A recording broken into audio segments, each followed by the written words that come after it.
है मथुरा और आप देख रहे हैं मथुरा समाचार एक्सप्रेस। अखिल भारतीय किसान सभा ने छाता तहसील पर दिया धरना, उप जिलाधिकारी को सौंपा ज्ञापन। पेट्रोल डीजल के दाम कम करने और एसएसपी की गारंटी और बंद शुगर मिल चालू करने की उठी मांग। प्रधानमंत्री और मुख्यमंत्री के नाम प्रशासनिक अधिकारियों को गिनाई किसानों की समस्याएं। किसानों की विभिन्न ज्वलंत समस्याओं को लेकर अखिल भारतीय किसान सभा के बैनर तले कार्यकर्ताओं और क्षेत्र के किसानों ने तहसील छाता मुख्यालय पर एक दिवसीय जोरदार धरना प्रदर्शन किया। इस दौरान किसानों ने अपनी मांगों के समर्थन में जमकर नारेबाजी की और देश के प्रधानमंत्री व उत्तर प्रदेश के मुख्यमंत्री के नाम संबोधित एक ज्ञापन उप जिलाधिकारी छाता को सौंपा। धरना प्रदर्शन को संबोधित करते हुए किसान नेताओं ने कहा कि आज देश और प्रदेश का अन्नदाता चौतरफा संकट से घिरा हुआ है। पेट्रोल, डीजल और बिजली की बढ़ती कीमतों ने खेती की लागत को दुगना कर दिया है। इसके साथ ही किसानों को समय पर खाद व बीज न मिलने से फसलों की बुआई और सिंचाई प्रभावित हो रही है। किसान नेताओं ने मांग की कि कृषि इनपुट पर तत्काल सब्सिडी बढ़ाई जाए और डीजल पेट्रोल के दामों को कम कर किसानों को राहत दी जाए। प्रदर्शनकारियों ने केंद्र सरकार से सभी फसलों पर न्यूनतम समर्थन मूल्य की कानूनी गारंटी देने की मांग दोहराई। इसके साथ ही हाल ही में हुई ओलावृष्टि और अतिवृष्टि के कारण जिन किसानों की फसलें बर्बाद हुई हैं, उनका तत्काल सर्वे कराकर उचित मुआवजा सीधे किसानों के बैंक खातों में भेजने की मांग की गई। किसान नेताओं ने कहा कि लंबे समय से बंद पड़ी छाता शुगर मिल को अविलंबित आधुनिक तकनीकों के साथ दोबारा चालू करें। धरने के समापन पर अखिल भारतीय किसान सभा के पदाधिकारियों ने उप जिलाधिकारी छाता को प्रधानमंत्री व मुख्यमंत्री के नाम अपनी मांगों का पत्र सौंपा। प्रशासनिक अधिकारियों ने किसानों को आश्वस्त किया कि उनकी स्थानीय समस्याओं का निस्तारण जल्द किया जाएगा और उच्च स्तरीय मांगों से जुड़े ज्ञापन को शासन तक पहुंचा दिया गया। इस अवसर पर मुख्य रूप से मनोज कुमार, लक्ष्मण सिंह, विजय सिंह, अतर सिंह, जगदीश लेखराज आदि किसान उपस्थित रहे।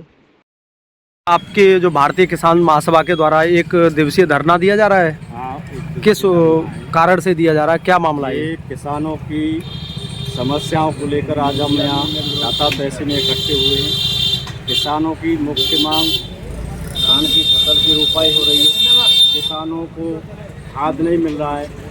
खाद जो है किसानों को लाइन में लग करके कभी किसान कार्ड मांग रहे हैं, कभी आधार कार्ड मांग रहे हैं और पूरे दिन लाइन में लगने के बाद भी 1 कट्टे या 2 कट्टे खाद मिल रही है। मेन मांग ये है, आए दिन पेट्रोल डीजल के दाम बढ़ रहे हैं, इन पर जो है बेतहाशा वृद्धि हो रही है, जिस पर सरकार कोई ध्यान नहीं दे रही है। आम जनजीवन प्रभावित है इससे और सभी महंगाई इतनी कमर तोड़ रही है जिसका कोई जवाब नहीं है। हमारे क्षेत्र में छाता चीनी मिल है, ये काफ़ी समय से लंबित पड़ी हुई है। 2 साल पहले इसकी घोषणा हुई थी कि छाता चीनी मिल को पुनः चालू किया जा रहा है, इसका उद्घाटन होगा, लेकिन 2 साल हो जाने के बावजूद भी छाता चीनी मिल चालू नहीं हुई है। और अब तो हमारे क्षेत्र के गन्ना विकास मंत्री भी हैं, उसके बावजूद भी ये छाता चीनी मिल चालू नहीं हुई है। तो लगता है कि ये चालू मिल होनी ही नहीं है और सरकार की नीयत भी नहीं है कि जो है ये छाता चीनी मिल चालू की जाए। तो आज कोई ज्ञापन भी दिया है क्या? हाँ, ये आज हमारा 9 सूत्रीय ज्ञापन है, जिसमें हमारी जो है सबसे पहली मांग तो यही है कि किसानों को बिना किसी कागजी शर्त के खाद उपलब्ध कराया जाए। पेट्रोल डीजल के दामों में जो वृद्धि हो रही है उस पर रोक लगाई जाए। बिजली का निजीकरण बंद किया जाए, स्मार्ट मीटर लगाना बंद करें और दूसरे राज्यों की तरह हमारे राज्य में भी 300 यूनिट बिजली फ्री दी जाए।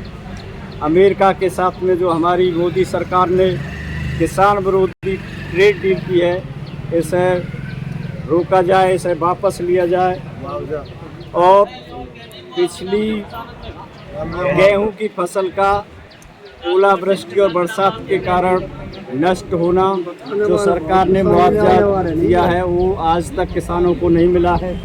इसे किसानों को तुरंत लागू किया जाए और हमारे इस छाता क्षेत्र में जो औद्योगिक इकाइयाँ हैं ये इतना प्रदूषण फैला रही हैं जिससे आम जनजीवन प्रभावित है।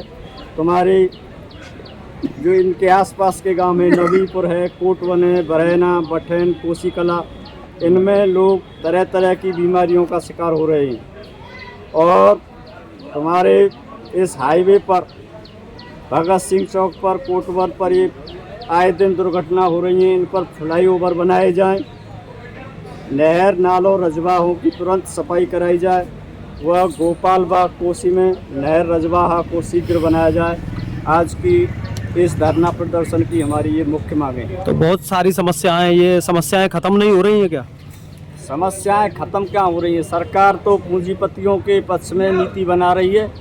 किसान दिन रात मेहनत करते हुए भी उसकी फसल का उचित मूल्य नहीं मिल रहा है। तो किसान है सरकार से खुश नहीं है? किसान खुश कहाँ हैं? किसान तो 2000 रुपये जो सम्मान निधि दे रही है, इससे किसानों पर एक बड़ा एहसान कर रही है। किसान की जैसे बाजरा की फसल आई हुई है, मूंग की फसल आई हुई है, मूंग का MSP 8700 रुपये है, जबकि मूंग बाज़ार में केवल जो है 5000-6000 रुपये क्विंटल के रेट पर बिक रही है। ऐसे ही बाजरा है, बाजरा का MSP 2900 रुपये है, लेकिन आज 1900 रुपये में बाज़ार में बाजरा बिक रहा है। तो ये क्या सम्मान निधि है? हमें तो सरकार अपनी फसल का जो है समर्थन मूल्य दे दे, यही हमारे लिए उचित होगा। बिल्कुल सम्मान निधि नहीं चाहिए हमें। तो समस्याएं खत्म कर पाएगी सरकार? सरकार चाहे तो समस्याएं खूब कर सकती है। जब पूंजीपतियों के करोड़ों करोड़ों कर्ज माफ़ कर सकती है, तो किसानों का क्या है? किसानों का तो कुछ बकाया भी नहीं है। किसानों की तो 4 महीने का बिजली का बिल नहीं भरा है, अपना घर का भी तो उसकी तो केबल काट लेते हैं। लेकिन उद्योगपतियों के करोड़ों करोड़ों रुपए बिजली के बकाया हैं। करोड़ों करोड़ों का जो है विजय माल्या, नीरव मोदी, ये सब विदेश में लेकर भाग गए, उनका कुछ नहीं हो रहा है। अभी बात कर रहे हैं किसान को खाद की, फसल तैयार ये पर है रोपाई की, खाद नहीं मिल पा रहा है किसान को। खाद बिल्कुल नहीं है, यूरिया नहीं है। दो प्राइवेट दुकानों पर यदि तुम लेने जाओगे तो 300 रुपये का यूरिया आज तुम्हें 1200 रुपये मिल रहा है। नेताजी मुख्यमंत्री जी कहते हैं कि पूरा खाद बीज की कोई कमी नहीं है, सब सिस्टम है और किसानों के लिए कोई तकलीफ नहीं आएगी, कोई समस्या नहीं आएगी। तो फिर ये जा कहाँ रहा है ये खाद बीज यूरिया जो आप कह रहे हैं कि मिल नहीं रहा है? और मुख्यमंत्री ये तो आप कहते जो हैं कि है हमारे पास कोई बाजार में जाके देख लो, सरकारी जो दुकान है, गोदाम है, उन पर लाइन लगी हुई है। आप किसानों की कोई खाद नहीं है। किसानों का लगातार